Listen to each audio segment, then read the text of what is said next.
নাসির উদ্দিন পাটোয়ারির নামে মামলা। সাদাবাজি, সাদাবাজ বলছে মির্জা ফখরুলকে।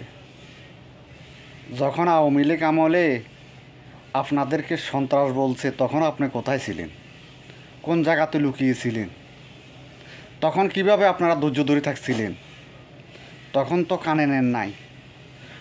সরকারে বসার পর একটু হয়তো অকাত্য ভাষায় বলছে আর কি, এটা সহ্য করার ধারণ ক্ষমতা আপনাদের নাই। তো আপনারা দেশ চালাবেন কীভাবে?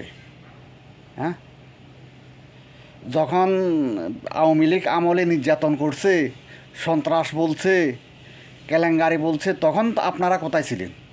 তখন আপনারা মামলা করেন নাই কেন আওয়ামী লীগের বিরুদ্ধে? তখন তো ঘর থেকে বারোতে আসেন নাই, এখন মামলা করতেছেন। কারণ খোলা মাঠে সবাই গোল দিতে জানে। হ্যাঁ, আরে যে জেলেটা নির্যাতিত, নিপীড়িত, অমানসিক মতো আচরণ করছে আওয়ামী লীগ আমল, তখন থেকে সে ধৈর্য ধরে থাকছে। এখন থাকতে পারবে না? পারবে। হ্যাঁ, সত্যের জয় হবে।